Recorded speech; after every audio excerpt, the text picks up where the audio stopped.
예수 사랑합니다. 사랑합니다. 온 마음 다하여 오직 주님 한 분만 간절히 더 원합니다. 예수 사랑합니다. 예수 사랑합니다. 사랑합니다. 온 마음 다하여 오직 주님 한 분만 간절히 더 원합니다. 넘쳐나네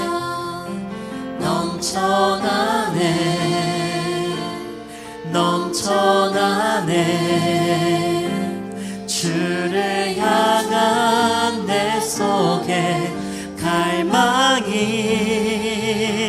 주님께로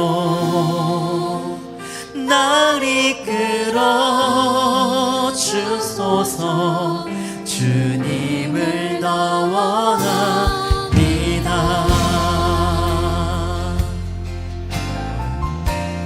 예수 사랑합니다.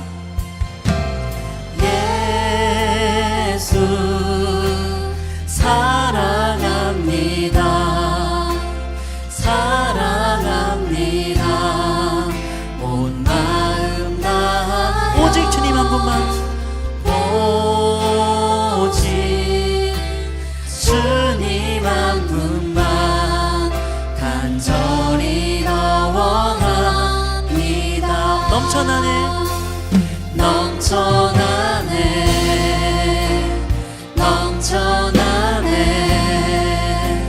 주를 향한 내 속에 갈망이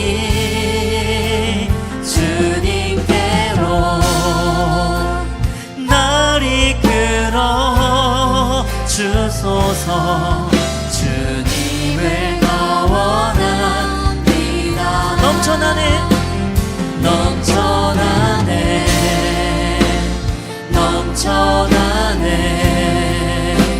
주를 향한 내 속에 갈망이 주님께로 날 이끌어 주소서. 우리 다시 한번 전심을 다해 고백합니다. 넘쳐나네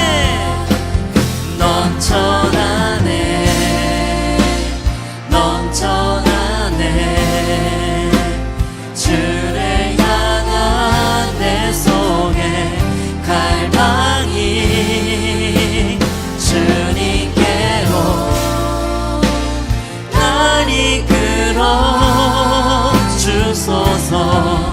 주님을 더 우리 이런 고백을 목소리 높여서 고백합니다. 예수 사랑합니다. 예수 사랑합니다. 사랑합니다. 온 마음 다 오직 주님 한 분만 간절히 원합니다.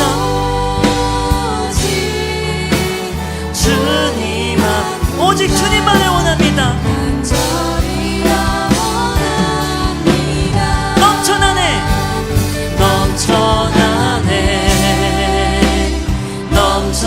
넘쳐나네 주를 향한 내 속에 갈망이 주님께로 날 이끌어 주소서.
깊게 임해 주시옵소서. 성령님께서 함께해 주시옵소서. 우리 이러한 기도 제목으로 통성으로 기도합니다. 주여 저희의 삶을 이끌어 주시옵소서. 오직 주님께 우리의 모든 삶을 맡겨드리니 더욱더 기도와 말씀이 충만한 삶을 허락해 주시옵소서. 주여 정말 이 시간 정말 예배 속에 함께해 주시고 깊게 임해 주실 주님만을 우리가 전심을 다해 찬양하고 경배드립니다. 모든 영광을 주님께서 홀로 받아 주시옵소서. 성령의 임재가 가득히 흘러 넘치는 그런 귀한 예배 시간이 될 수 있도록 주님께서 역사해 주시옵소서. 신실한 예배 속에 함께해 주실 주님을 기대합니다. 주님께서 역사해 주옵소서. 주님, 이 시간 더운 날씨에도 불구하고 이렇게 예배 자리에 남아서 주님을 예배 드릴 수 있도록 해주셔서 정말 감사합니다. 정말 우리의 악한 심령은 정말 주님으로부터 멀어지려고 하고 있습니다. 하지만 그러한 우리임에도 불구하고 저희의 삶을 붙잡아 주시고 이렇게 예배 속에 함께 임해 주시니 정말 감사합니다. 정말 우리를 인도해 주신 주님께 우리가 저희의 모든 삶을 맡겨드리오니 모든 영광을 주님께서 홀로 받아 주시옵소서. 또한 저희의 삶을 인도해 주실 주님을 우리가 영광을 다해서 정말 찬양과 경배를 올려드립니다. 모든 영광을 주님께서 홀로 받아 주시옵소서. 이 모든 말씀 살아 역사하시는 주 예수 그리스도의 이름으로 기도드렸습니다. 아멘. 주님께 영광의 박수 올려드립니다.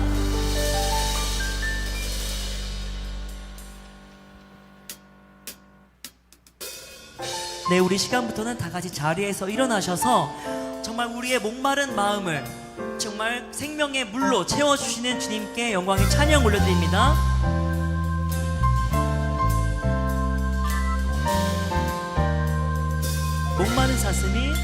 목마른 사슴이 시냇물 찾아 헤매듯 내 영혼 주님을 간절히 알기 원하네. 구름이 거치며 희망의 태양 떠오듯 주 사랑 내 삶을 환하게 비춰주신 주님의 사랑 날 찾아와 어두운 내 눈 밝히시네. 내 영혼 기뻐 노래하네. 주 볼 때 안전한 곳에 날 세우시네. 사슴처럼 뛰게 하네. 무엇을 하든 어딜 가든 주 사랑 우리를 인도해 주십니다. 나를 인도하네.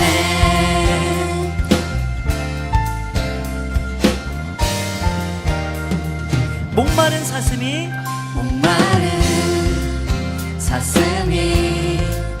시냇물 찾아 헤매듯 내 영혼 주님을 간절히 알기 원하. 구름이 거치며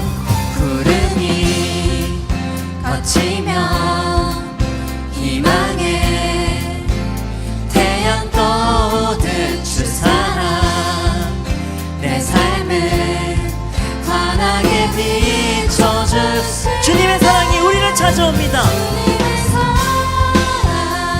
날 찾아와 어두운 내 눈 밝히시네. 내 영혼 기뻐 노래하네. 주 볼 때 안전한 곳에 날 세우시네. 사슴처럼 뛰게 하네. 무엇을 하든 어딜 가든 주 사랑 나를 인도하네. 아멘.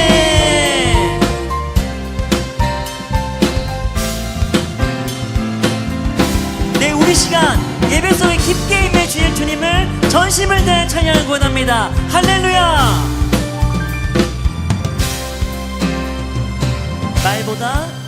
말보다 어디보다 중심을 원하시는 주, 나 이제 주님만 사랑. 우리 이러한 고백을 목소리 높여서 고백합니다.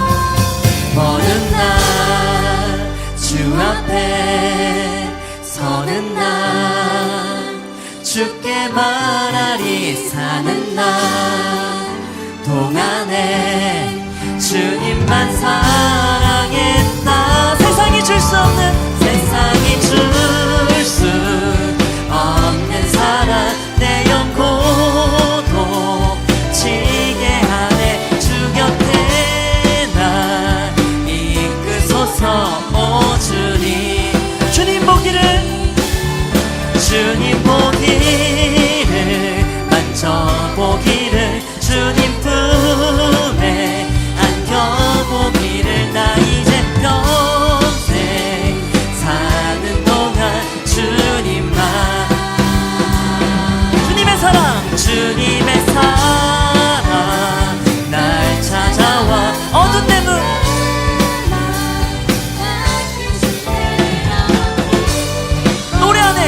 노래하네. 주 볼 때 안전한 곳에 우리를 세워주십니다.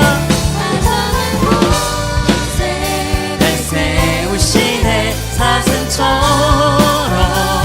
뛰게 하네. 무엇을 하든 어디 가든 주 사랑.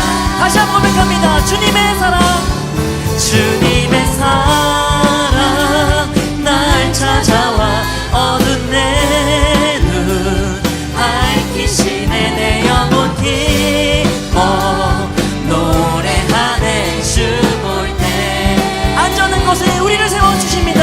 안전한 곳에 날 세우시네. 사슴처럼 뛰게 하네. 무엇을 하든 어디 가든 주 사랑 우리를 인도해 주십니다. 나를 인도하네.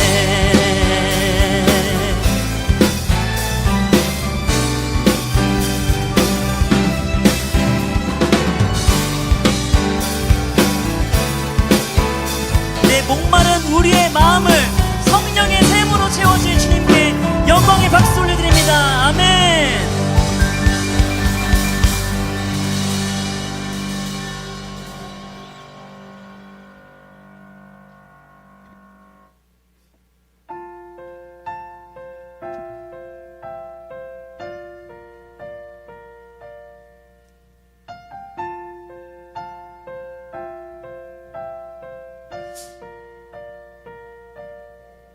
주님 내 길을 잘 아시고 내 걸음 아시네. 어둠에서 빛을 내시는 그분을 믿네. 무엇으로 주를 섬길지 어디로 가야 할지 헤매이는 나를 아시고 길을 여시네. 주님 내 길을 잘 아시고, 주님 내 길을 잘 아시고 내 걸음 아시네. 어둠에서 빛을 내시는 그분을 믿네. 무엇으로 주를 섬길지 어디로 가야 할지 헤매이는 나를 아시고 길을 여시네. 내 삶은 주의 것, 내 삶은 주의 것, 내 삶은 주의 것. 온전한 신뢰를 주께 드리네. 보이지 않아도 믿음으로 건네. 주 영광 바라보며 주만 따르네.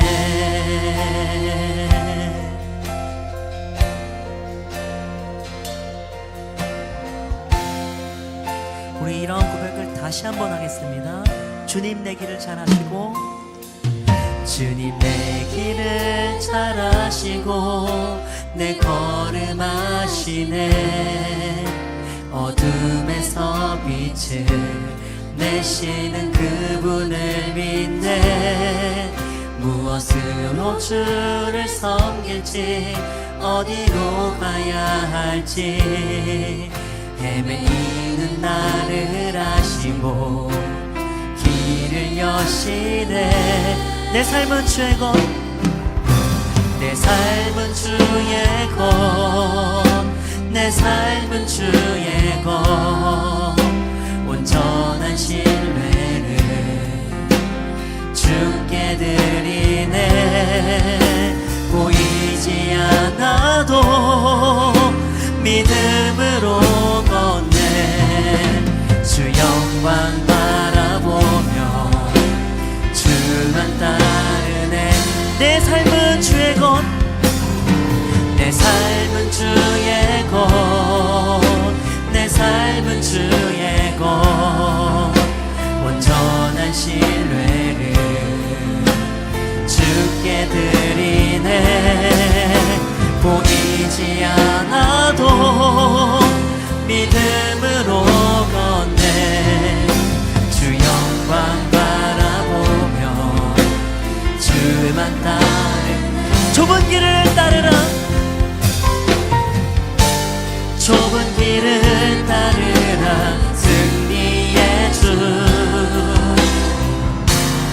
영원한 생명 되시네. 고난 중에 순종을 배워가며 고난 중에 순종을 배워가며 너의 모든 삶 맡겨드리라. 좁은 길을 따르라, 좁은 길을 따르라. 승리의 주 영원한 생명 되시. 우리 목소리 높여서 고백합니다. 고난 중에 순종을 배워가며 너의 모든 삶 맡겨드리라.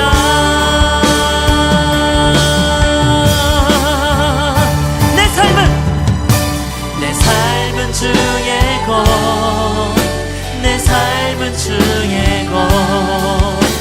온전한 신뢰를 주께 드리네. 보이지 않아도 믿음으로 걷네.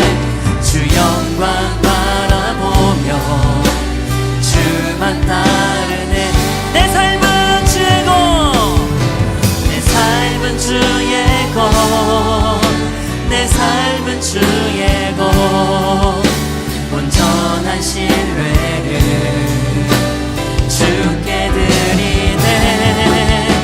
보이지 않아도 믿음으로 걷네.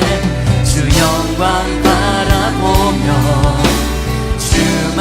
우리 마지막으로 두 손 높이 들고 찬양합니다. 내 삶은 주의 것, 내 삶은 주의 것.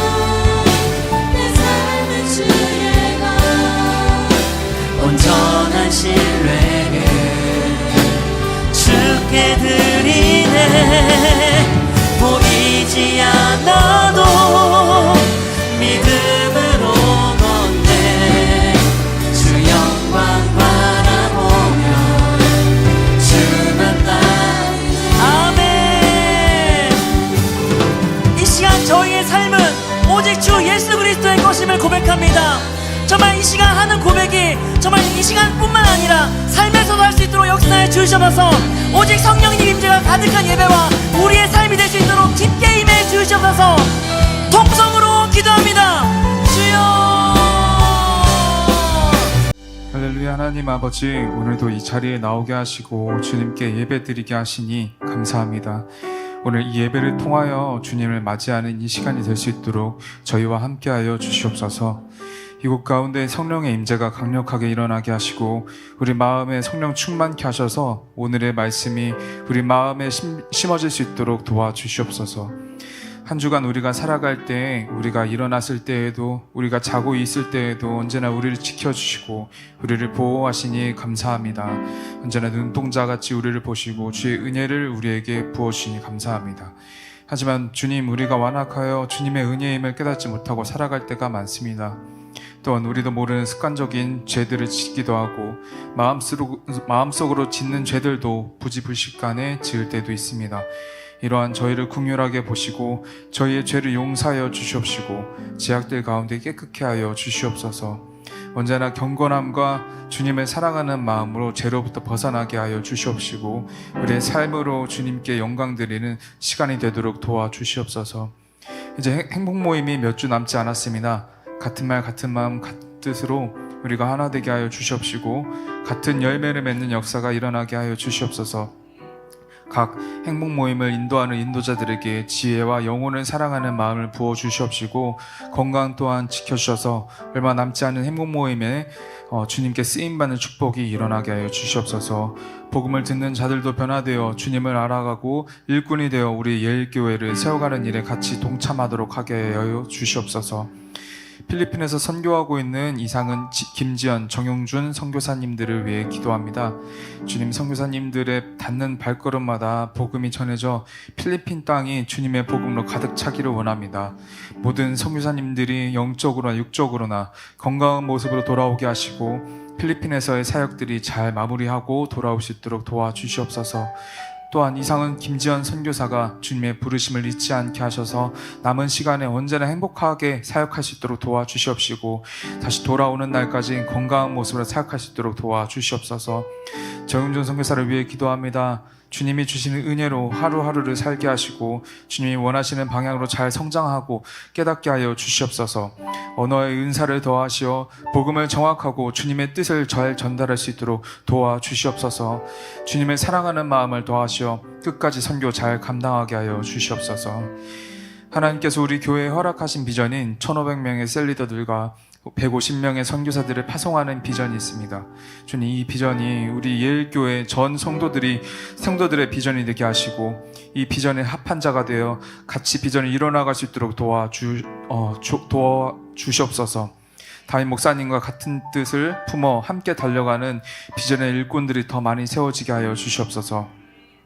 목사님을 위해 기도합니다. 주님께서 세우신 우리 교회의 리더로 담임 목사님을 세우시니 감사합니다.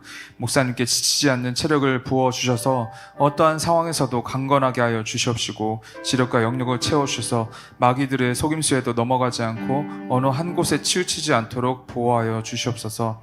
목사님의 가정에서도 평안을 허락하셔서 가족들의 건강과 큰 영적인 일꾼들이 넘쳐나게 하여 주시옵소서. 자녀들 가운데서도 주의 말씀을 따라 사는 삶을 살게 하여 주시옵소서. 말씀을 전하실 때 목사님의 입술 위에 기름 부으셔서 말씀을 듣는 모든 사람들이 주님을 깨닫고 회복되고 변화된 삶을 지속적으로 살게 하여 주시옵소서. 우리 공동체를 위해 기도합니다. 주님, 이 악한 시대에도 주님을 사랑하는 청년들이 여기 있게 하심에 감사합니다. 우리가 서로 주님의 사랑으로 서로를 돌보고 도와가는 공동체가 되게 하소서. 약한 지체를 돕고 판단하지 아니하며 서로 돌아봐 사랑을 실천하는 공동체가 되게 하여 주시옵소서. 우리가 비전으로 하나 되게 하시고 풍성하고 은혜가 넘치는 목장들이 되게 하여 주시옵시고 분가하여 결실을 맺는 목장들이 많아지게 하여 주시옵소서. 은혜가 많으시고 언제나 우리를 사랑하시는 예수 그리스도의 이름으로 기도드립니다. 아멘. 자, 우리 하나님 말씀 봅시다. 마가복음 6장 1절로 16절. 마가복음 6장 1절로 16절. 우리 좀 긴 말씀인데 우리 한 절씩 같이 교독해서 보겠습니다. 마가복음 6장 1절. 예수께서 거기를 떠나사 고향으로 가시니 제자들도 따르니라.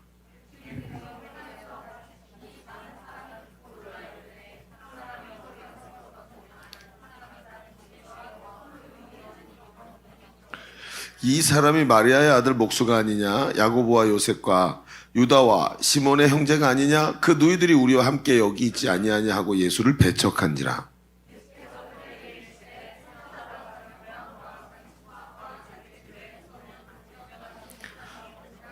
거기서는 아무 권능도 행하실 수 없어 다만 소수의 병자에게 안수하여 고치실 뿐이었고 그들이 믿지 않음을 이상히 여기셨더라. 이에 모든 촌에 두루 다니시며 가르치시더라.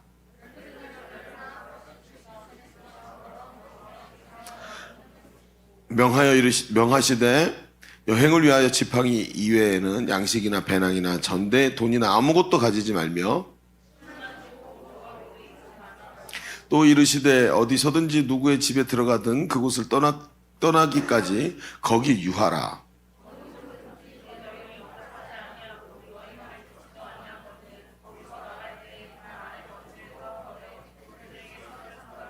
제자들이 나가서 회개하라 전파하고 이에 예수의 이름이 드러난지라 헤롯 왕이 듣고 이르되 이는 세례 요한이 죽은 자 가운데서 살아났도다. 그러므로 이런 능력이 그 속에서 일어나느니라 하고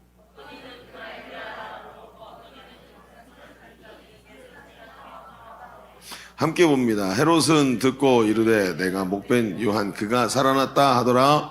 아멘. 자, 여러분 누가 전화를 했어. 누구야 전화한 사람? 핸드폰으로. 갑자기 뭐 얘기하려다가 잊어버렸어. 우리 교회가 지금 선교사가 끊겼어요. 아세요, 여러분? 14호 선교사 나갔잖아요. 15호 선교사가 지금 안 나왔어요. 네, 지금 아마 이번 주 지나면 끊기게 될 것 같아요. 그래서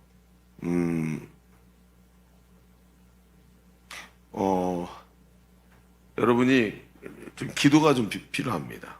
물론 선교사가 아무나 나갈 수 있는 건 아니지만 좀 준비된 영혼들 중에 하나님께서 우리 지금까지 14명의 선교사가 끊임없이 나갔었는데 이번에 끊기게 된 것에 대해서 참 하나님께 가슴 아픈 일인 것 같아요. 그래서 우리 교회가 계속해서 선교사가 나올 수 있도록 좀 기도해 주세요. 여러분 아멘이시죠? 자, 저는 이런 생각이 있어요. 그래서 이런 생각들을 좀 보면서 이런 생각을 해요. 세상에서 제일 어려운 게 지속이다. 지속. 우리가 선교사가 코로나 때도 끊임없이 나갔었어요. 그렇죠? 심지어는 현장에 못 가니까 온라인 선교사라는 이름으로도 선교 사역을 했었으니까 이게 완전히 역사책에 남을 일이에요. 근데 이런 지금 상황들을 보면서 제가 지금 느끼는 게 뭐냐면 세상에서 제일 어려운 것이 지속이다. 그러면서 이 지속적으로 좋은 결과를 얻는 곳에 지속적으로 좋은 결과를 얻는 게 세상에서 제일 어렵다. 세상의 모든 것은 한때 다 자기 때가 있고 그 후에는 쇠퇴하는 본질을 갖고 있기 때문에 그렇다는 거예요. 그렇죠, 여러분. 그래서 젊음도 성공도 승리도 성장도 모두 한때고 또 늙고 쇠퇴하고 변질되는 거예요. 이게 세상의 모든 것의 이치입니다. 사람의 특징이 뭐죠? 사람은 육신이 점점 시간이 지나갈수록 후퇴하는 거예요. 그래서 오늘 우리가 느끼고 있는 행복도 여러분 그거 알고 있습니까? 한때라는 거. 행복의 조건이 바뀌는 거예요. 어떤 사람은 건강해서 행복하고 어떤 사람은 지금 안정적 수입 때문에 이런 조건들이 우리에게 행복감을 주지만 그런 것들이 한때 지나가게 된다는 거예요. 그래서 모든 것이 한때고 싹 지나가 버려요. 그래서 제가 생각하는 게 그거예요. 세상에서 가장 어려운 건 지속이다. 지속. 그래서 여러분 보십시오. 세상의 초인류 기업이라고 하는 기업들도 쇠퇴하고 사라지더라는 거예요. 모든 것이 한때이고 쇠퇴하고 있다는 거예요. 그런데 그 속에 가끔 이런 모습을 역행하고 재생되는 모습을 보여주는 경우가 가끔 있다는 거예요. 그래서 어떻죠? 망할 줄 알았는데 다시 성공해요. 이런 경우들의 특징이 우리가 잘 알고 있듯이 위기를 기회로 만들어낸 그런 단체와 그런 개인과 이런 나라들이 그 위기를 기회로 거꾸로 만들어내서 쇠퇴가 거꾸로 변해서 재생으로 가는 그런 경우들이 가끔 나타나는 걸 보게 돼요. 위기를 맞이했지만 오히려 그 위기를 기회로 바꿔버리는 것. 그런 상태가 되니까 어때요?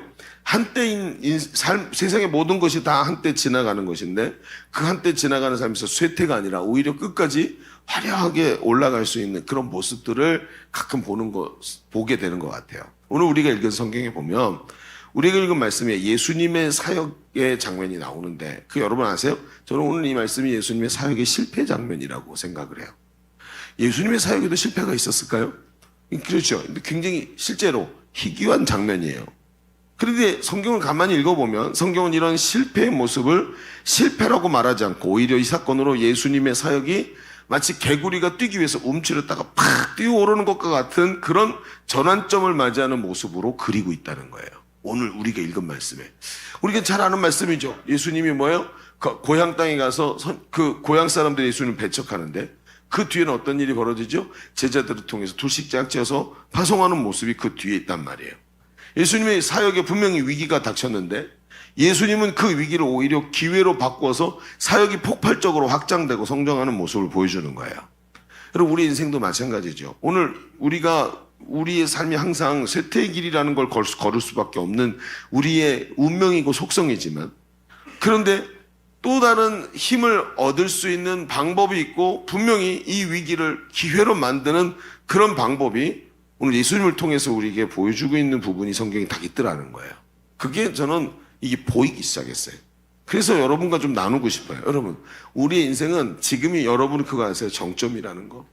여러분의 지금 삶이, 지금 순간이 여러분 인생 전체의 정점이에요. 그런데 그게 앞으로 점점 행복이 아니라 우리 스스로에 대한 좌절과 그 좌절을 수용하는 것이 우리 인생의 길이 된다면 그건 진짜 있잖아요.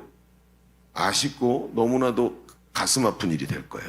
그러나 오늘 말씀처럼 쇠퇴가 아니라 오히려 예수님께서 개구리가 움츠려졌다 팍 뛰어오르는 것처럼 그 문제를 찢고 일어나셔서 넘어가고 계시는 그 모습을 보면서 오늘도 이 말씀이 우리에게 아주 중요한 이야기로 다가올 수 있으면 좋겠습니다.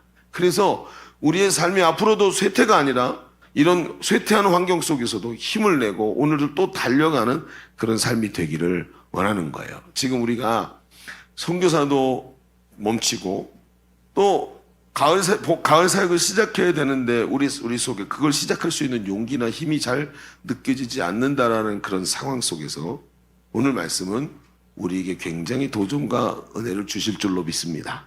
그런 마음을 가지고 오늘 말씀을 좀 봅시다. 우리 주보 3면을 펼쳐볼까요?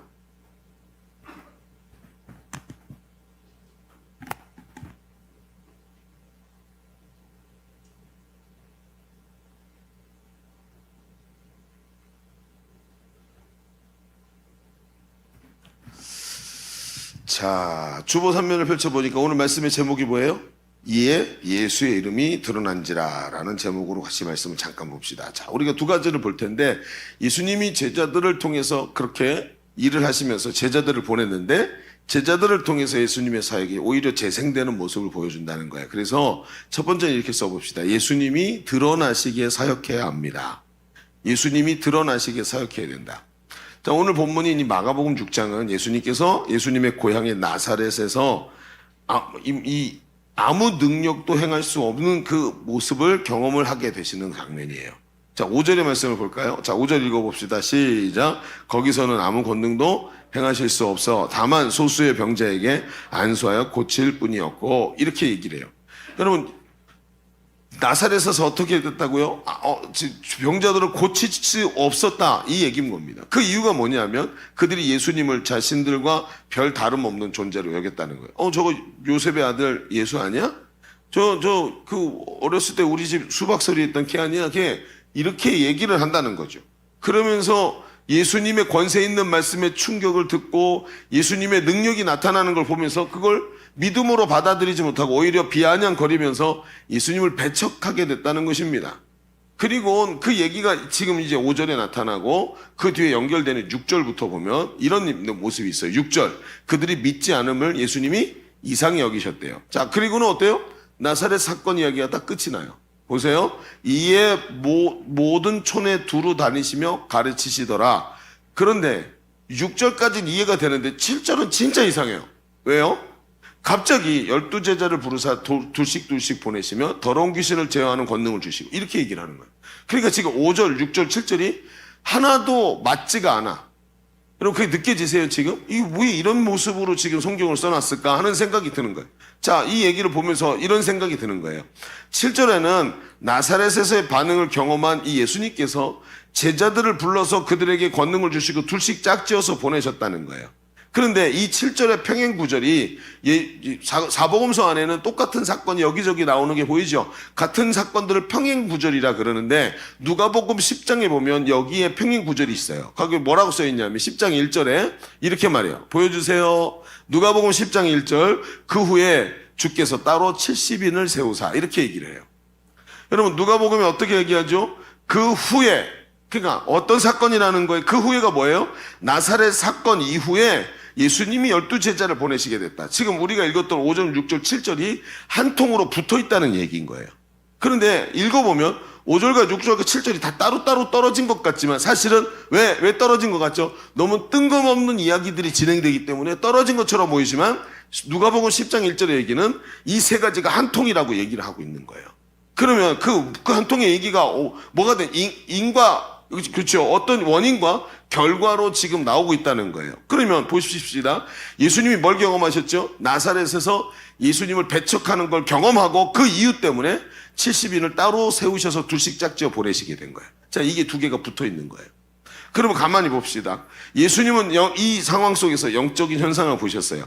나사렛에서 문제는 그들이 예수님을 믿지 않았고 기대하지 않을 때 아무 역사도 일으키지 않았다는, 아무 역사도 일으킬 수 없었다는 거예요. 15절에 보세요. 5절에 분명히 뭐라 그랬어요? 거기서는 아무 권능도 행하실 수 없었다라고 얘기해요. 없었다. 여러분, 이건 예수님이 의도를 가지고 해야지 하고 했는데 하실 수 없는 불가항력의 상황을 말하는 거고, 다른 말로 앞에 제가 얘기했던 대로 예수님의 사역이 실패였다는 거예요. 지금 이 얘기가 나오는 거예요. 여기서 예수님의 사역의 문제점이 드러납니다. 뭘까요? 여러분, 이 나사렛 사람들의 문제는 예수님을 기대하지 않았다는 거예요. 내가 아는 애인데 제가 무슨 유대인의 선생이야. 저한테서 뭐가 대단한 게 나오겠어. 눈앞에서 기적이 일어나고 말씀의 권능이 자기 심령을 때려도 받아들이지 않는 그 문제점.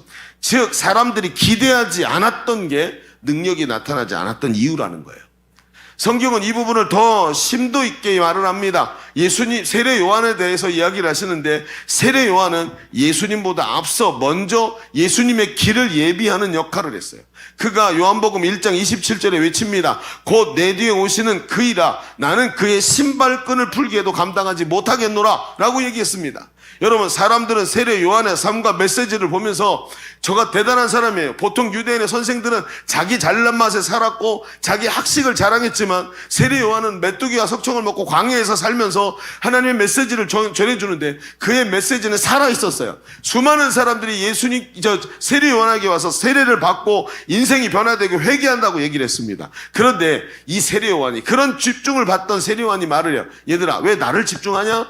나는 그냥 앞길을 열러 온 천병일 뿐이야. 내 뒤에 오시는 이가 있는데 이분이 진짜야. 나는 아무것도 아니야. 이렇게 얘기를 한 거예요. 자, 사람들이 어떻게 됐을까요? 이 이야기를 듣고 예수님을 기대하기 시작한 거예요. 여러분, 나중에 가서 보십시오. 여러 가지 일이 있지만 유대인 중에 니고데모라는 사람, 이런 사람들은 말입니다, 그냥 소문을 듣고 예수님께 올 수 있는 사람이 아닙니다. 그렇죠. 니고데모는 학식이 있는 사람이고, 그리고 이 사람은 산헤드린 공의회 회원이고 어마어마한 권위를 갖고 있는 사람이에요. 근데 이 사람이 어떻게 해요? 세례 요한의 이 얘기를 듣고 자기 심령의 갈증 때문에 예수님께 나올 수밖에 없었단 말이에요. 이런 사람들에게 영향력을 미칠 만큼 예수님에 대한 기대감을 준 사람이 세례 요한이었다는 것입니다. 그러니 예수님이 딱 느끼면서 어떠셨을까요? 그 많은 사람들은 그런 세례 요한의 이야기나 이런 것들을 듣고 그리고 마음에 기대하면서 예수님을 만났어요. 그랬더니 어떤 일이 일어나요? 죽은 자도 살아나고, 예수님을 만났더니 그 예수님의 말씀이 사람의 심령을 변화시키고 온전히 변화가 일어나는데, 오늘 이 나사렛에 딱 와보니까 기대하지 못하는 게 어떤 일을 일으키고 있는지를 보는 거예요. 여러분, 어떻습니까? 저는 말입니다, 예배의 자세가 굉장히 중요하다고 생각합니다. 예배에 왔는데 예배 온 사람들의 마음속에 하나님을 향한 기대가 있느냐, 이게 굉장히 중요한 거예요. 여러분, 지금 하나님께서 나를 만나기 위해서 이 자리에 부르셨고 내가 지금 하나님의 보좌로 뚜벅뚜벅 걸어 나가는 거예요. 그런데 아시죠? 성소를 지나 지성소로 들어가야 되는데 지성소에는 휘장이 쳐져 있었고 하나님이 계시는 곳에 휘장을 열고 들어가면 거기서 죄 때문에 그 자리에서 죽는 거예요. 제사장도 거기에 1년에 한 번 딱 들어가는데 들어갔다가 죽어서 나온다고, 준비가 안 되면. 두려운 곳이에요. 그런데 그곳을 예수님이 십자가 보혈로 내 죄를 제거하시고 하나님께 의로운 자로 삼아 주셔서 하나님의 보좌 앞에 나가게 된 줄로 믿습니다. 그 앞에 나갔더니 하나님이 자기 백성을 사랑하셔서 하나님 복 주시려고 기다렸던 하나님이 나를 맞아주시는 것을 경험하는 게 어디예요? 예배예요. 앞에 우리 교회가 찬양을 중요하게 생각하는 이유가 그겁니다. 일주일 내내 나가서 죽도록 고생하고 싸우고 피 터지게 치열하게 살았는데 예배 시간에 딱 왔어요. 마음이 어떨까요? 마음이 열리지가 않아요. 근데 그 마음을 여는 강력한 힘이 어디 있는 줄 아세요? 찬양에 들어있어요. 근데 찬양하는 사람들이요, 잘 기억해야 됩니다. 제가 토요일 날마다 찬양팀 기도회를 계속 인도하는 이유가 이거예요. 찬양을 할 때요, 찬양은요, 그 사람들이 지성소로 나올 수 있는 용기를 주는 거예요. 하나님이 승리하셨습니다. 이게 찬양의 가사죠? 에? 오늘도 우리가 불렀던 찬양들의 가사를 보십시오. 하나님 승리하셨어요. 하나님 나를 사랑하세요. 이제 하나님의 영광을 향해 나갑시다. 하나님 여기 지금 임재해 계십니다. 여러분, 우리 하나님께 부복하고 경배합시다. 하나님을 향한 기대감을 주고, 그리고 하나님 보좌 앞에 용기를 가지고 기대감을 갖고 걸어 나가게 만드는 거예요. 그게 앞에 찬양이에요. 찬양하는 사람들은 이걸 모르면 계속 뭐 하는지 아세요? 여기서 자기 심파극의 노래를 불러요. 가사를 보면 이게 유행가인지 찬양인지 알 수가 없어. 예배 찬양은요, 하나님의 거룩함을 향해서 뚜벅뚜벅 걸어나가게 만드는 거예요. 그래서 마지막 찬양은 무조건 경배로 나가서 성도들이 모두 무릎을 꿇고 하나님 보좌 앞에 엎드려 하나님의 영광 앞에 덜덜덜 떨게 만들어야 되는, 그게 찬양이에요. 그 영광 앞에 무서워서 두려워서 떠는 하나님의 그 어마어마한 영광을 체험하고 무서워서 두려운 마음으로 무릎을 꿇고 하나님 앞에 엎드렸을 때 하나님의 크신 권능이 사람을 붙잡습니다. 그래서 기대가 그렇게 중요한 거예요. 근데 예수님이 사역을 하시는데 거기서 이 문제를 발견하신 거예요. 이 사람들 기대를 안 하는구나. 기대가 없으니까 하나님, 오늘 아무리 하나님의 권능의 말씀이 예수님을 통해 선포되어도 이 사람들이 변화가 일어나지 않고 권능이 나타나지 않는구나. 이걸 아신 거예요, 예수님. 이 사회에서. 이 문제를 통해 그걸 깨달았어요. 그리고 나서 어떻게 합니까? 그 일을, 기대하는 일을 위해서 두 사람씩 짝지어서 보낸 겁니다. 여러분, 그래서 주님은 이러한 원리를 파악하시고 이 문제를 해결하기 위해서 제자들을 보내신 거예요. 가시려는 동네에 먼저 보내시고 그들이 세례 요한처럼 먼저 앞서가서 예수님의 이름이 드러나게 하고 예수님을 기대하게 만드는 임무를 주신 거예요. 여러분, 오늘 첫 번째 대지가 뭐죠? 뭐가 드러나야 된다고요? 뭐가 드러나야 된다고요? 예수님의 이름이 드러나도록 사역하라는 얘기가 바로 이겁니다. 자, 그런데 여기서 중요한 게 뭐냐? 그렇다면 그들이 보내쳤어요. 두 사람씩 짝지어서 갔죠. 가서 어떻게 예수님을 기대하게 만들었냐는 거예요. 자, 12절부터 볼까요? 어떻게 기대하게 만들었죠? 12, 13, 14. 제자들이 나가서 회개하라 전파하고, 열세 번째 13절, 많은 귀신을 쫓아내며 많은 병자에게 기름을 발라 고치더라. 그랬더니 14절, 이에 예수의 이름이 드러난지라. 얼마나 예수님의 이름이 부각을 받고 주목을 받았는지, 심지어 헤롯 왕도 그걸 듣고 내가 요한을 죽였는데 요한이 살아났다라고 말할 정도로 주목을 받았다는 거예요. 자, 예수님의 계획은 제자를 둘씩 보내셔서 뭐 했죠? 복음이 무엇인지를 보여주는 것이었습니다. 누가복음 10장 17절에 보면 이렇게 말해요. 70인이 기뻐하며 돌아와 이르되 주여 주의 이름을 대니까 귀신들도 우리에게 항복하더이다. 여러분, 이 사람들이 가서 한 게 뭡니까? 예수님의 이름, 내가 나사렛 예수의 이름을 명하는 더러운 귀신아 떠나라 그랬더니 그 얘기를 듣고 귀신이 확 떠나버리더라는 거예요. 이걸 보면서 사람들이 놀라는 거죠. 어떻게 이런 일이 일어나지? 아니, 어떻게 이런 일이 일어나지? 그랬더니 뭐라 그래요? 베드로가 이 장면을 보여주죠. 베드로가 성전 미문에 앉은 맹인을 근가오는 내게 없으나 내게 있는 곳으로 내게 주노니 곧 나사렛 예수 이름으로 일어나 걸어라. 그럼 벌떡 일으키니까 일어나서 난리가 났어요. 사람들이 모여들어서 당신들은 도대체 누구요? 라고 얘기를 하죠. 그 수많은 사람들이 솔로몬의 행각에 모였는데 그 모인 자리에서 베드로가 말합니다. 여러분들이요, 어찌 지금 내가 이 사람을 앉은뱅이를 일으킨 것처럼 말하시오? 내가 그랬다고 생각하고 내가 아까 뭐라고 얘기했는지 기억이 안 나십니까? 뭐라 그랬는데요? 내가 뭐라 그랬습니까? 내가 나사렛 예수의 이름으로 명하는 일어나 걸어라 그랬죠. 내가 한 것이 아니라 그 예수 그리스도의 이름이 그를 일어나 낫게 한 것입니다. 이렇게 말했다는 거예요. 지금 여러분, 제자들이 뭐 한 거죠? 바로 이걸 한 겁니다. 가서 예수의 이름으로 자기와 함께 하시는 예수의 이름, 내가 너에게 내 이름의 권세를 주었다 하셨고 너희가 내 이름으로 기도하면 내가 시행하리라 말씀하신 예수님, 그 예수님이 권세를 제자들에게 주셨단 말입니다. 그 이름의 권세를 붙잡고 이랬더니 예수의 이름만 대도 귀신이 떠나갔다고 말하지 않습니까? 이게 뭡니까? 예수님이 주목받게 된 이유입니다. 성도가 오늘도 복음의 능력으로 살아가야 합니다. 복음이 살아있고 예수 이름의 승리로 살아가는 게 성도인 거예요. 그런데 문제는 오늘 우리가 이와는 정반대로 우리의 삶이 예수님의 이름을 붙잡지 않더라는 거예요. 주님 분명히 말씀하셨습니다. 너희가 내 이름으로 구하면 내가 시행하리라. 하늘과 땅의 모든 권세를 가지신 예수님이 우리와 함께 하시겠다고 약속하신 줄로 믿습니다. 그 이름의 권세를 우리에게 주셨어요. 그런데 우리가 그 이름에 기대하지 않더라는 거예요. 누구처럼? 나사렛 동네에 살던 그 예수님의 친척들처럼. 교회 오래 다녔어요. 나도 알아. 교회 오래 다녀서 다 알고 있어. 다 알고 있으니까 예수님의 능력의 말씀을 들으면서도 그 능력의 말씀이 나에게 능력이 되질 않는 거예요. 기대하지를 않아. 알고 있기 때문에. 저는 모태신앙입니다. 이게 뭔지 너무나 잘 알아요. 태어나서부터 교회에서 태어났고 교회에서 자랐고 제가 나이가 5살, 6살 때 찬송가 200곡을 외워서 부르던 사람이에요. 저희 고모님이 하도 신기해가지고 찬송가 펼쳐놓고 불러보라고 하나씩 시켰더니 200곡을 외워서 부르더래요. 6살짜리가. 제가 머리가 괜히 큰 게 아니에요. 그런데 중요한 게 뭔지 아세요? 그렇게는 할 줄 아는데 예수님의 이름이 그 능력이라는 걸 모르고 목사 한 수 받을 때까지 갔다는 거야. 얼마나 기가 막힌 일입니까? 그 이름의 권세를 우리에게 주셨다 그랬는데 베드로가 나사렛 예수의 이름으로 일어나 걸어라 하는 그 장면을 수천 번을 보고 수천 번을 듣고 수천 번을 얘기를 했는데 그런데도 그 이름의 권세를 주신 것을 내가 중요하게 보지를 않더라는 거예요. 오늘 앞에 간증하신 우리 김은희 집사님 아시죠? 여리여리 하셔도 이런 분이 계실까? 어? 앞에서 앉아있다가 후 불면 휙 하고 날아갈 것 같은. 아니 아까 2부 예배 때 앞에서 간증하는데 구준행 마이크 있잖아요. 이걸 하는데 소리가 잘 안 들려. 아, 좀 높이지. 참 이렇게 안 높이 안 들려. 그러고 끝나고 제가 올라와서 할렐루야 쩌렁쩌렁 울리는 거예요. 목소리가 그래서 너무 힘이 없는 거야. 그래서 이분이 처음 딱 만났을 때 참 그래요. 그때 가정의 문제가 좀 심각했어요.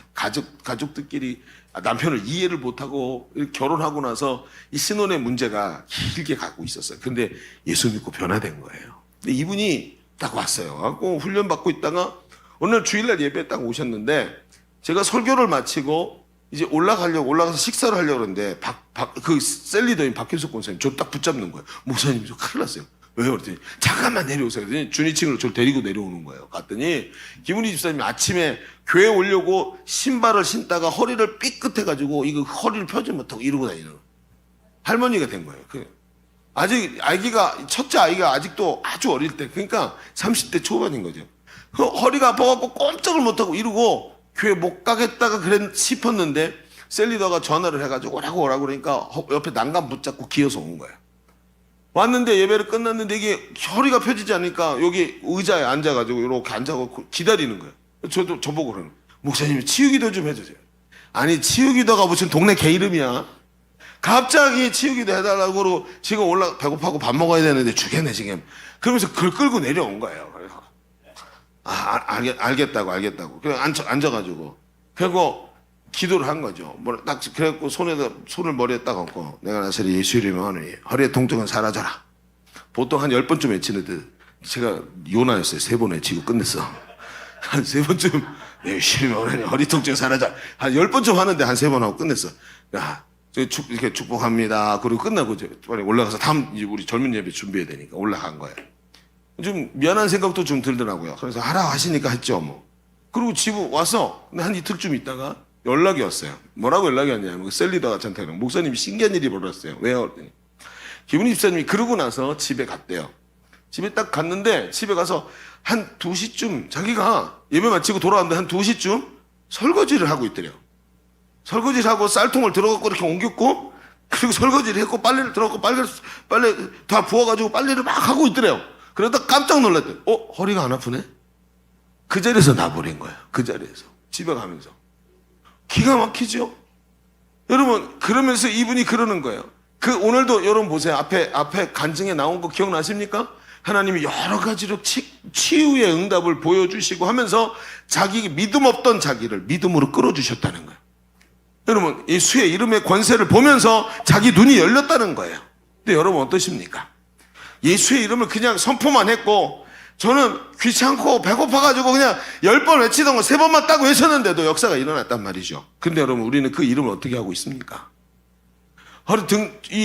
뒷주머니에 꽂혀있는 지갑을 딱 꺼내면 내 이름으로 된 카드 석장, 그 카드에 내 이름 석자 써있는 그 석장 카드 가지고 그것의 능력이 예수 이름의 권세보다 더 큰 능력을 가진 삶을 살려고 하고 있지 않습니까? 우리는 카드에 써있는 우리의 이름을 의지하지 너희가 손을 얹은 즉 나으리라 라고 말씀하신 주의 음성을 의지하지 않을 때가 너무나 많다는 거예요. 주님을 기대하지 않아요. 예수의 이름을 바라보면서 그 이름의 권세를 주셨는데도 그 이름을 기대하지 않아요. 여러분, 성도의 개인에게 이 예수 이름의 권세와 복음의 능력을 체험하고 복음의 능력이 일어나야 할 줄로 믿습니다. 그때 그 사람의 삶을 통해서 예수의 이름이 드러난다고 성경이 말하지 않습니까? 예수를 만나면 진정한 자유와 해방의 역사가 일어나는 것을 저들이 나를 보고 알게 된다는 것입니다. 예수 없는 교회, 예수 없는 성도의 삶이 되어서는 안 되는 것입니다. 우리가 먼저 예수를 기대하고 우리가 먼저 예수 이름으로 승리를 살아내는 삶이 되어야만 이런 역사가 일어난다는 거예요. 오늘 성경에도 제자들은 훈련 받은 대로 예수님께서 시키신 대로 손을 얹어 내 이름으로 예수의 이름으로 명령해.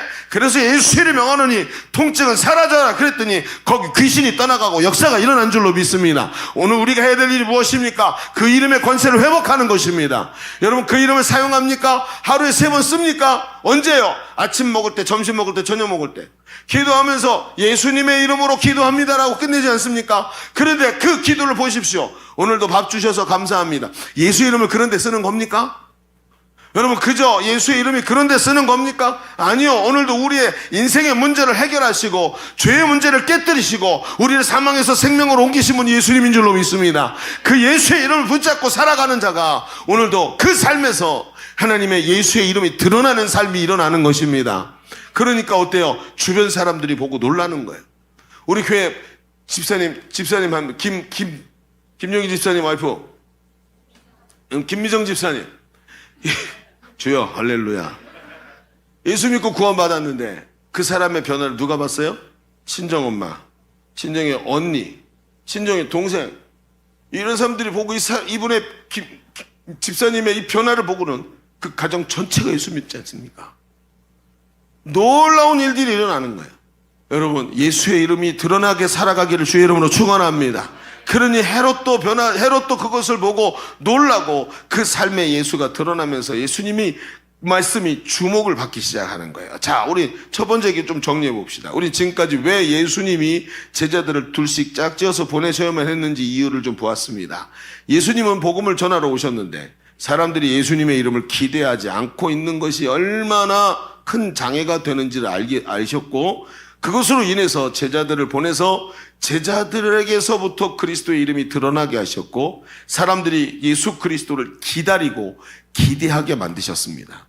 바라기는 오늘 우리 가운데 예수 그리스도의 이름에 대한 기대와 기다림이 있기를 축원합니다. 예수님은 사역의 문제를 통해서 주님의 이런 이름이 드러나는 사역의 방법을 찾아내게 하셨고 오늘도 우리도 주의 이름이 드러나고 복음의 절대 능력으로 사역하도록 하나님이 우리를 인도하시는 거예요. 자, 그러면 이런 질문이 드러납니다. 어떻게 해요? 주님, 그러면 목사님, 그러면 예수님의 이름이 드러나게 사역을 하라고 그랬고 그렇게 살아가라고 말했는데 너무 어렴풋하지 않습니까? 목사님, 어떻게 해야 주님의 이름이 드러나도록 사역합니까? 이제 이런 구체적인 이야기가 그 뒤에 질문으로 나오겠죠. 자, 오늘 주보를 펼쳐서 두 번째 얘기 이렇게 한번 봅시다. 써봅시다. 사람의 힘이 아니라 복음의 절대 능력으로 사역해야 된다. 사람의 힘이 아니라 복음의 절대 능력으로 사역해야 된다. 자, 얘기를 조금만 펼쳐가 볼게요. 오늘 여기가 진짜예요. 여기가 중요한 얘기입니다. 오늘 이 말씀은 아무리 들여다봐도 그 이상의 것을 찾기가 좀 어려워요. 제 눈이 딱 닫혀 있는지 찾기가 어렵고 이 말씀을 가만히 들여다보면서 그러면 어떻게 해야 예수의 이름이 드러나는 삶이 될까, 우리의 삶이 하면서 고민이 되는 거예요. 그런데 이 말씀은 지금 말씀 전체를 위해서 조망하는 힘이 생기면 그때부터 갑자기 확 보이기 시작하는 게 있어요. 그게 뭐냐면 오늘 우리가 본 게 지금 6장의 말씀이죠. 근데 바로 앞에 5장 그리고 오늘 우리가 본 6장 두 개를 함께 보니까 거기 보이는 게 있는 거예요. 자, 봅시다. 5장에 어떤 일이 벌어지죠? 혈루증 여인 사건이 일어납니다. 그리고 혈루증 여인과 함께 그 뒤에 회당장의 딸이 죽은 이야기가 그 뒤에 나타나죠. 그리고 그 다음 바로 연결이 돼서 뭐가 나와요? 오늘 말씀에 연결되어 있는 지금 나사렛 이 예수님이 배척받으신 사건이 나오고 그리고 연결돼서 두식 짝지어서 보내시는 사건이 나옵니다. 이 연결이 돼 있어요. 이렇게요. 자, 봅시다. 이 5장과 6장이 지금 뭘 얘기하는지 제가 지금 잠깐 얘기를 할 테니까 들어보세요. 첫 번째, 혈루증 여인의 사건. 여러분, 한 여인이 12해 동안 혈루증으로 고생을 했습니다. 혈루병이 뭡니까? 사람의 몸에 구멍이라고 생긴 데서 다 피가 나는 거예요. 피가 흐르는데 끊임없이 계속 나옵니다. 근데 여인에게 있어서 이건 더 큰 치명적인 거예요. 왜냐하면 율법에 여인이 하혈을 하면 부정한 상태가 돼서 하나님께 나올 수가 없어요. 이거는 나중에 학자들이 이 내용들을 하나님 왜 이렇게 하셨을까 하고 보니까 중요한 게 뭐냐면 우선은 예수님의 십자가 보혈 때문에 이런 이미지가 겹치지 않게 하신 사건 이유도 하나가 있고 또 한 가지는 여성을 보호하기 위해서 여성이 하혈을 할 때 남성이 접근하지 못하게 만들었어요. 그때 위생이 안 좋으니까. 그래서 이런 일들도 하나님의 마음이 이 속에 들어있는 거예요. 그런데 이게 어떻게 돼요? 케이스 바이 케이스잖아요. 이 상황이 딱 되니까 이 여인이 어떤 상태가 됐냐면 12해 동안 12년 동안 하나님께 가본 적이 없는 거예요. 성전에 못 들어가. 왜? 부정하니까. 그러니까 이 상태로 하나님과 격리돼서 하나님과 이완되어서 살아가는 사람이 된 거예요. 그러면서 12해 동안 병을 고치려고 그랬는데 고치지 못하고 고통만 당하다가 그의 귀에 뭐가 들렸어요? 그렇지요. 그의 눈에 보인 게 있습니다. 예수 그리스도의 능력. 저분이 많은 병을 고치고 그 부정한 자들을 불쌍히 여기시고 죄인을 사랑해 주신다는 얘기를 듣고 예수님 만나야 되는. 근데 문제입니다. 나갔는데 사람들이 자기한테 가까이 오잖아요. 그럼 부정한 사람은 반드시 얘기해야 돼요. 저는 지금 부정한 상태입니다. 저한테 가까이 오시면 안 됩니다라고 얘기해야 돼요. 이게 이러지 않잖아요. 그게 발각이 되면 잘못하면 돌에 맞아서 죽을 수도 있어요. 아주 위험한 상태입니다. 그러니까 예수님께 나가서 그것도 남자이신 예수님께 가서 제가 지금 혈루병이 있는데 저를 고쳐주세요 이렇게 말할 수도 없고 사람들이 항상 예수님 옆에 있는데 그걸 드러내서 갈 수도 없는 거예요. 자, 이 여인이 방법이 없어요. 근데 몸을 숨기고 몰래 옆에 설 수는 있으니까 어떻게 생각을 했죠? 그 믿음이 예수님을 향한 강력한 믿음이 이런 생각을 했습니다. 내가 예수님께 말하지 않아도 저분은 하나님이시니까 내가 저분의 옷에 손만 대어도 내가 날 것이다. 이렇게 믿은 거예요. 자, 그리고 갔습니다. 예수님이 가까이 가는데 예수님 주변에 수많은 사람이 있어요. 지난번 이태원 사태 난 것처럼 수많은 사람이 거기 있으니까 낑기고 밀리고 땡기고 하면서 예수님도 그 사이에서 이러고 계셨는데 그때 뒤에서 이 여인이 옷을 탁 만진 거예요. 근데 예수님이 갑자기 이런 얘기합니다. 마가복음 5장 30절. 자, 저 방송실 보여주세요. 마가복음 5장 30절. 예수께서 그 능력이 자기에게서 나간 줄을 곧 스스로 아시고 무리 가운데 돌이켜 말씀하시되 누가 내 옷에 손을 대었느냐. 예수님 이렇게 말씀하시는 제자들이 말합니다. 예수님 지금 이건 너무 과하지 않습니까? 예수님 지금 이렇게 수많은 사람이 예수님 옆에 있는데 누가 옷에 손을 대었나고 말씀하시면 어떡합니까? 여러분 예수님이 얘기한 게 뭐지요? 그 예수님의 능력이 나간 자리가 있더라는 거예요. 여러분 보세요. 만약에 이 여인이 옷에 손을 대어서 능력이 나왔다면 여러분 오늘 거기 있는 모든 사람들이 그 능력을 받았어야 되지 않습니까? 예수님이 분명히 오늘 이 말씀에 뭐라 그랬냐면 조금 전에 읽었던 마가복음 5장 30절에 예수께서 그 능력이 자기에게서 나간 줄을 곧 스스로 하시고 여러분 이 얘기가 뭐죠? 예수님의 능력은 예수님이 의도하지 않았지만 어떤 다른 이유 때문에 그 여인에게 나가게 된 거예요. 그게 뭘까요? 거기 수많은 사람의 옷에 손을 대고 있었지만 그 능력이 나가는 건 손을 옷에 댔기 때문이 아니라 예수님이 나중에 이 여인에게 말씀하시는 게 핵심이에요. 뭐라 그랬어요? 네 믿음이 너를 구원하였다. 믿음이라는 통로가 그 여인에게 강력하게 있었기 때문에 예수님이라는 이 능력의 원천에서 그 통로를 통해서 능력이 그 여인에게 나갔다는 거예요. 믿음이라는 통로가 그 여인에게만 있었기 때문에 수많은 사람이 예수님에게 손을 대고 있었지만 능력은 그 여인에게만 나갔다는 거예요. 자, 여기서 핵심이 뭐죠? 예수 이름의 권세가 어떻게 나타났습니까? 믿음이라는 통로를 통해 역사가 일어났다고 말을 하고 있어요. 그 뒷자리 봅시다. 회당장이 딸이 지금 열병이 나서 죽어갑니다. 자식이 아프면 부모의 마음은 불붙는 듯 아픕니다. 저도 자식을 길러보니까 자식의 아픔 때문에 부모가 잠을 못 이룬다는 말이 뭔지 이제 알겠어요.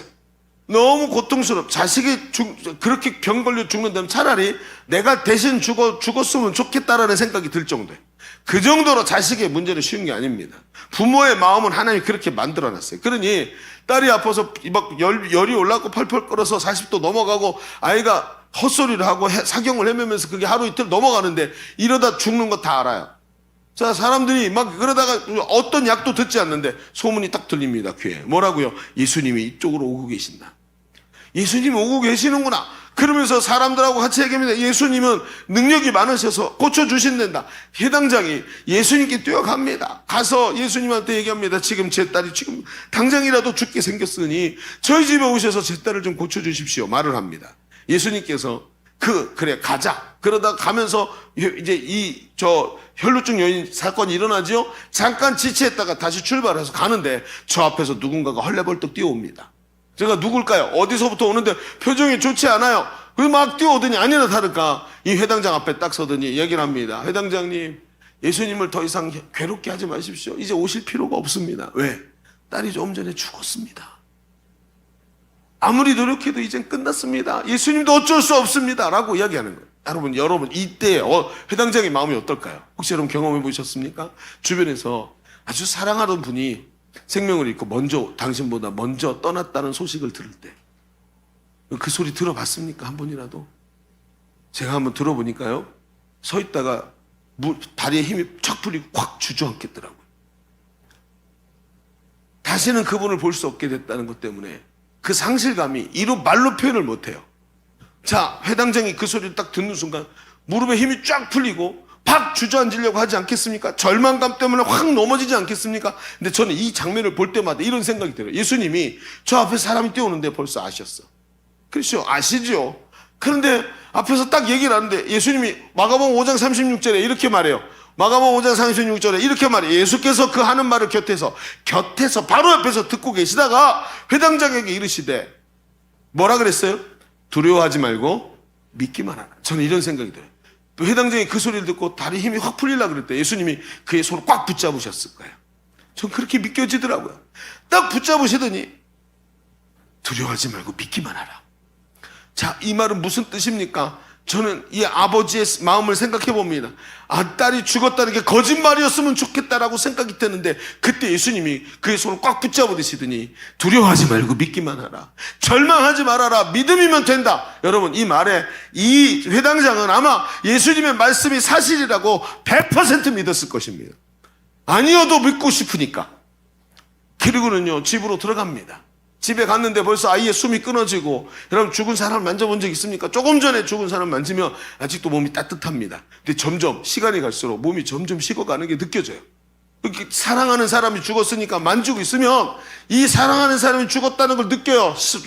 몸이 점점 차가워지거든요. 딱딱하게 굳어가고. 그 아이가 점점 식어갑니다. 그런데 그걸 보면서 벌써 뭐가요? 통곡이 시작되고 장례식이 시작이 됐어요. 예수님 들어가시자마자 말씀하십니다. 이 아이가 죽은 게 아니고 잔다. 그래서 사람들이 비웃지요. 아니, 사람이 죽은 것과 자는 것도 구별 못할까봐. 그렇게 얘기를 합니다. 근데 예수님 어떻게 하시죠? 거기 있던 사람 다 내보내십니다. 나가라! 그리고 누구만 남겨놓은 줄 아세요? 이 아이가 살아날 거라고 믿는 사람만 남겨놔요. 부모. 거짓말이어도 좋으니까 이 아이가 살아났다고 말해달라고. 너무 믿고 싶고 믿을 수밖에 없고 믿는 것 말고는 길이 없는 그 사람만 남겨놔요. 그리고 어떻게 하십니까?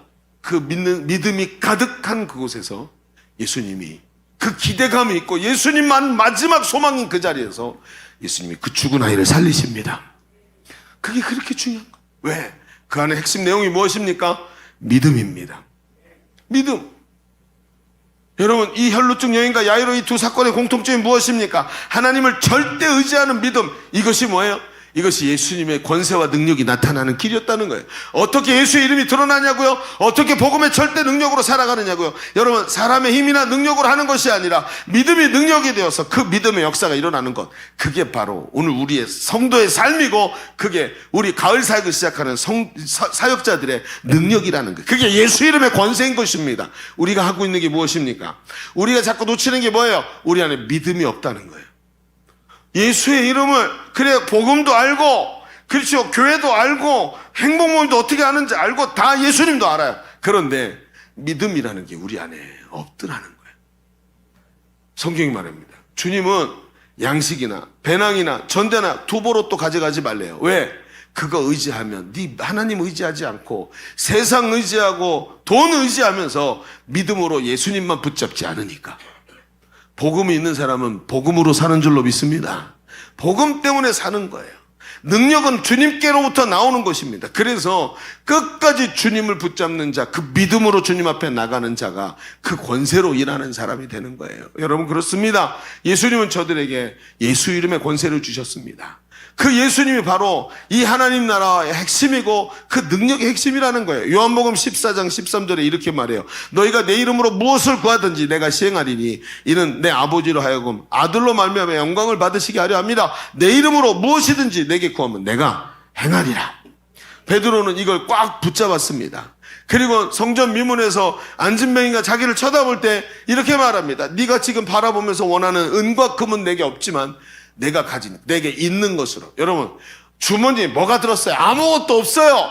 그런데 뭐라고 말해요? 내게 있는 것으로. 그 있는 게 뭡니까? 믿음. 내게 있는 것으로, 내 손에 꽉 쥐고 있는 이것으로. 그게 뭡니까? 내 안에 믿음. 이 믿음으로 말합니다. 내게 있는 것으로 내게 주느니 나사렛 예수의 이름으로 일어나 걸으라. 예수의 이름은 믿음과 함께 있었던 것입니다. 베드로는 그 성전 미문에 안진뱅이를 일으키면서 예수의 이름의 권능을 그 믿음으로 선포한 사람이었던 것입니다. 이것이 바로 예수의 이름이 나타나기 시작하는 길이었다는 거예요. 수많은 사람이 솔로몬의 행각에 모여서 베드로의 설교를 듣고 그날 3,000명이 회개하는 역사가 그 오후에 일어났습니다. 한 번에 3,000명. 여러분, 하나님이 역사하시면 됩니다. 믿음의 역사가 일어나야 되는 거예요. 오늘도 우리 행복 모임을 시작하면서 다음 주가 이제 우리 가을 사역 선포주일입니다. 우리 안에 믿음을 한번 점검해 보십시오. 제가 오늘 말씀을 준비하면서 저 스스로를 들여다보면서 왜 이렇게 힘이 없을까? 왜 이렇게 답답할까? 왜 이렇게 복음의 능력이 나타나지 않고 계속 내 마음은 이렇게 눌려 있는 것일까 하고 바라보는데 오늘 말씀이 저에게 강력하게 얘기합니다. 네 안에 믿음이 있는가? 거대한 다른 무엇인가가 필요한 게 아니라 이미 우리 안에 들어와 계신 예수 그리스도가 믿음으로 역사하시는데 네 안에 믿음이 있는가? 라고 물어보시는 거예요.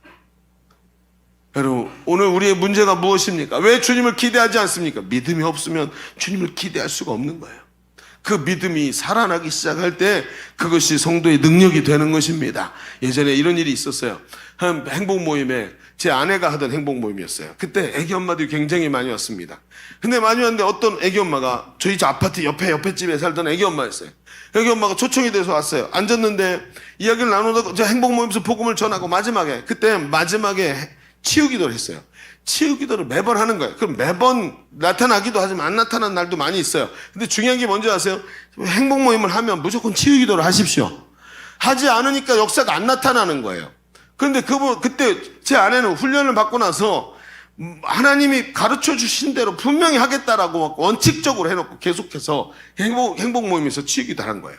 근데 그날도 그 부인이 와갖고 얘기를 하는데 뭐라 그랬냐면 아기가 6개월짜리 아기가 있는데 아기가 태어나서 단 한 번도 자력으로 변을 본 적이 없대요. 아기들도요 변비에 걸려요. 그럼 어떻게 하는지 아세요? 요즘에 뭐 약을 넣고 그렇게 하지만 그게 안 되니까 그 면봉 있잖아요. 면봉에다가 저 베이비 오일 같은 거 묻혀가지고 항문을 이렇게 마사지를 해줘야 돼요. 그래서 아기가 굉장히 힘들어요. 그런데 그걸 해주지 않으면 변이 나오질 않는 거예요. 변비 걸려갖고. 애가 6개월 동안 얼마나 고생했을까요? 갓난아기 때부터. 그래가지고 병원에 가봤는데 이유를 모르고 약을 먹어도 안 되고 그러니까 엄마가 죽겠는 거예요. 그래서 왔습니다. 무슨 의사도 다 못했는데 어떻게 해요? 그러니까 앉아가지고 이제 셀리더가 그걸 보고는 답답한 거죠. 하나님 이거 어떡합니까? 자, 우리도 아이를 셋이나 키웠는데 이 아이가 얼마나 힘들까요? 엄마가 얼마나 아플까요? 그런 거 앉혀놓고 기도를 하는데 이유를 모르니까 엄마가 앉아놓고 아이를 안고 아이 머리에 손을 얹고 기도합니다. 내가 나사렛 예수 그리스도의 이름으로 영원하니 원인을 알 수 없는 이 변비는 없어져라. 예수 이름 명령하는 거예요. 원인을 알 수 없는 이 변비는 사라져라. 그 근원부터 병의 근원부터 치유되어라. 이유를 모르니까 답답하니까 그리고 기도를 했어요. 예수 이름 명령했어요. 그리고 마치고 헤어졌어요. 다음날 아침에 아침 식사를 준비했는데 문을 누가 두들겨 문을 딱 열었더니 그 옆에 옆집 아줌마가 똥이 가득 들어있는 기저귀를 머리에 딱 갖다 대는 거야. 얼굴에다. 아침도 안 먹었는데. 그 기저귀에 뭐가 있을게요? 황금색 똥이 떡하니 들어있는. 아기가 처음으로 자력으로 변을 본 거예요. 이 엄마는 이게 너무 기가 막힌 거죠. 하나님이 살아계신 증거라고 들고 왔는데 똥을 들고 왔어. 하나님 살아계신 거. 그거 딱 보여주면서 목사님, 그때 이제 뭐라고 불렀냐? 언니라고 불렀어. 언니 이거 좀 봐요. 진짜로 얘가 평생 처음으로 혼자 똥을 쌌어요. 그러면서 막 들고 왔고 막 난리가 났어. 막 옆집에서 또 나오고 막 그래고 좋았고 막 그러면서 막 하나님께 영광을 돌리고 갔네. 아침에 점심 됐는데 또 왔어. 또 왔는데 왜 왔나고 봤더니 이상하대요. 뭐가 그랬더니 언니 좀 이상해졌어요. 뭐가 그랬더니 봤더니 모유를 먹였는데 모유에 이상이 생겼대요. 그래서 왜 그러냐? 우리도 다 모유를 먹였으니까 유축기로 모유를 짜서 딱 보는데 정상인 거예요. 이게 왜? 했더니 이게 정상이에요. 이게 정상이에요. 몰랐다는 거예요. 자기는 모유가 어땠냐면 이거보다 훨씬 진했다는 거예요. 됐다는 거죠.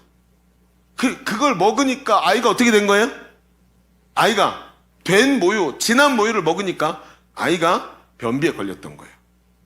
병의 원인이 어디 있었던 거죠? 엄마에게 있었던 거예요. 그런데 기도를 하고 나서 그날 그 기도를 받고 나서 집에 와서부터 모유가 바뀌기 시작했고 아침에 아기가 변을 제대로 본 거예요. 여러분 이거 상상이나 했습니까? 우리도 상상도 못했습니다. 그냥 방법을 모르고 어떻게 되는지 모르니까 그저 주님이 만드셨고 주님 하나님께서 창조하셨고 하나님이 이 아이를 사랑하셔서 이 땅에 보내셨으니 하나님 고쳐달라고 믿음으로 기도했더니 내가 상상하지도 못한 역사를 하나님이 이루어 가시더라는 거예요. 우리도 놀라고 그 엄마도 놀라고 하나님께서 어떻게 일하시는 분인지를 보면서 하나님 앞에 무릎 꿇을 수밖에 없었던 것입니다. 여러분 복음이 예수 그리스도의 이름이 우리의 권세이고 능력입니다. 그 능력 붙잡고 사는 게 성도예요. 이게 회복이 되고 이 믿음으로 이 기대가 회복이 되기 시작할 때 오늘 우리의 삶은 쇠퇴가 아니라 다시 일어나서 하늘로 날아오르는 역사가 일어나는 것입니다. 이제 봄사역이 가을사역이 코앞에 다가왔어요. 왜 한 주 전에 이 말씀을 나누는 걸까요? 여러분 이번 한 주간 동안 자기 자신을 잘 돌아보십시오. 그저 하루에 3번 밥 먹으면서 밥 먹기 전에 예수님의 이름으로 기도합니다. 이런 일 때문에 예수님의 이름의 권세를 주신 건 아니에요. 그 이름의 권세가 오늘 믿음으로 우리 사고 가운데 살아나야 할 줄로 믿습니다.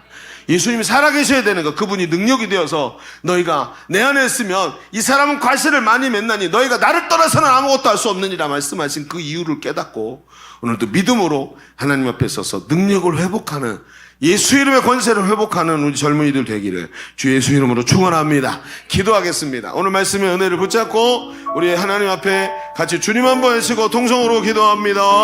주여 할렐루야. 아버지 하나님 오늘도 이 말씀의 은혜를 깨닫게 하시니 감사합니다.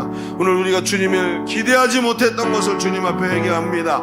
하나님이 나를 이렇게 사랑하셨고 내 삶 속에 일하고 계시는데 주님을 기대하지 않았던 나의 삶의 모습들을 회개합니다. 하나님 역사하여 주옵소서. 오늘도 아버지 안에 예수 이름의 권세를 붙잡고 믿음으로 주님 승리하는 자가 되게 하여 주옵소서. 우리의 삶이 오늘도 아버지 안에 날마다 갈수록 쇠퇴하는 모습이 되지 말게 하시고 우리의 믿음이 회복되고 우리의 삶이 회복되는 역사가 일어나게 하여 주옵소서. 아버지 역사하여 주옵소서. 우리 다시 연이어서 한 번 더 기도합시다. 여러분 오른손을 가슴에 얹고 기도합시다. 주님 우리의 믿음이 하나님 너무 약해진 것을 바라봅니다. 하나님 예수가 능력이시고 예수 이름의 권세인 줄로 믿습니다. 믿음으로 이걸 붙잡게 하여 주시옵소서. 하나님 우리 가을 사역 시작되는데 믿음이 없어서 내가 가지고 있는 예수의 이름을 전하지 못하는 자가 아니라 오히려 하나님 기대하고 믿음으로 바라보면서 예수 이름의 승리를 선포하는 우리 행복 모임 되게 하여 주옵소서. 나에게 예수 이름이 회복되게 하여 주옵소서. 믿음을 허락하여 주옵소서. 우리 주님 한번 외치고 기도합니다. 주여 할렐루야. 아버지 하나님 역사하소서. 성령 안에서 아버지 하나님 오늘 우리가 서기를 간절히 원합니다. 성령의 능력으로 바로 서기를 간절히 원합니다. 성령님 인도하여 주옵소서. 말씀하신 주님의 아버지 오늘도 살아서 역사하시는 줄로 믿습니다. 내 안에 주가 역사하시는 줄로 믿습니다. 주여 한번 나아가시기를 간절히 원합니다. 이 믿음이 회복되기를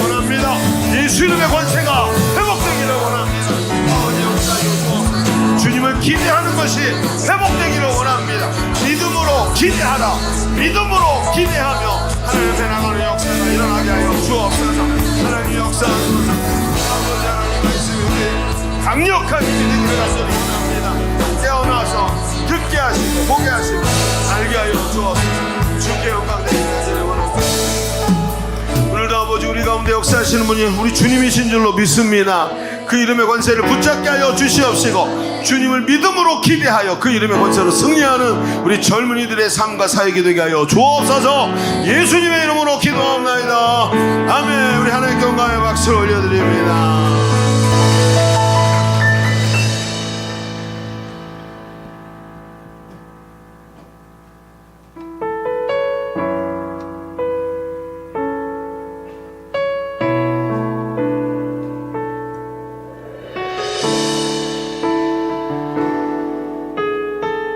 주께 가까이 주께 가까이 날 이끄소서. 간절히 주님만을 원합니다. 채워주소서. 주의 사랑을 진정한 찬양 드릴 수 있도록 다시 한번 고백합니다. 주께 가까이 주께 가까이 날 이끄소서. 간절히 주님만을 원합니다. 채워주소서.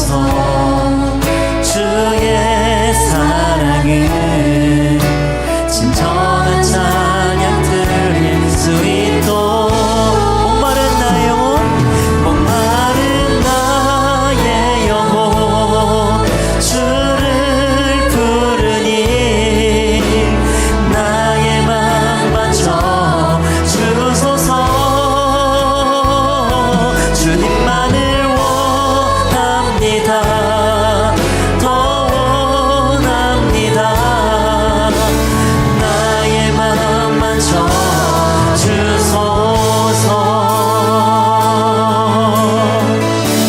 주께 가까이 주께 가까이 날 이끄소서. 간절히 주님만을 원합니다. 채워주소서. 채워주소서. 주의 사랑을 진정한 찬양 드릴 수 있도록 목마른 나의 영혼 목마른 나의 영혼 주를 부르니 나의 맘만 쳐주소서.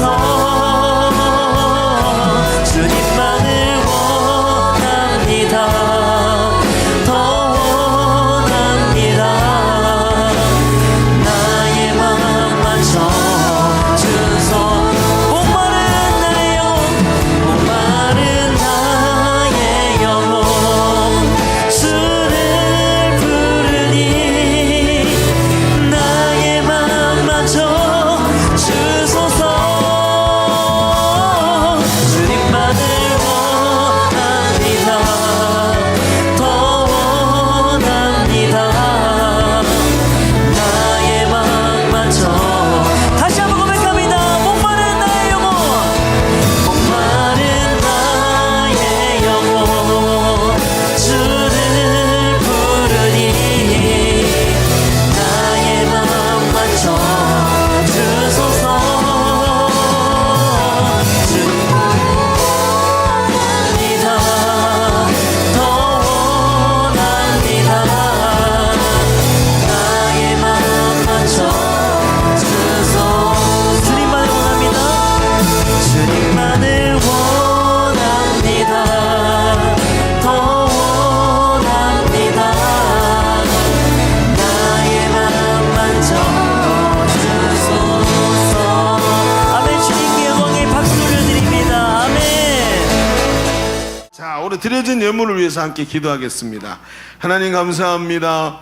너무나도 귀한 날 주님께 예배하고 우리 청년들이 하나 될 수 있도록 은혜 주시니 감사합니다. 오늘 말씀에 그 예수의 이름의 권세를 붙잡게 하여 주시옵시고 믿음으로 오늘도 쇠퇴하는 삶 속에서도 승리하는 자로 서게 하여 주옵소서. 오늘도 아버지 예물 준비해서 하나님께 올려드리며 삶 전체를 주님께 바쳐드립니다. 주님, 내 삶이 아니고 주님 것이오니 주님 손에서 승리하게 하여 주시옵시고 주의 뜻대로 살아가는 성도의 삶, 우리 젊은이들의 삶 위에 하나님의 능력과 권세를 허락하여 주옵소서. 연약한 삶이 아니라 강력한 삶이 되게 하시고 주의 뜻이 성취되어서 이 마지막 시대, 어두운 시대를 주님께로 인도하는 능력 있는 일꾼들 되도록 그 손길 위에 복을 허락하여 주옵소서. 한 주간의 삶도 함께하여 주시옵시고 주가 능력으로 행하시어서 승리했다고 고백하는 우리 젊은이들의 한 주간이 되도록 역사하여 주옵소서. 이후에 있을 우리의 행복모임 구호대회에도 함께하시기를 간절히 원하오며 이제 우리 구주 예수 그리스도의 은혜와 아버지 하나님의 지극하시고 만극하신 사랑하심과 성령님이 내주하시고 교통하시며 함께하시는 은혜가 오늘 모여 예배하는 모든 젊은이들 위해 이제로부터 영원토록 함께 계시기를 간절히 축원하옵나이다. 아멘. 우리 하나님께 근영하여 박수 올려드립시다.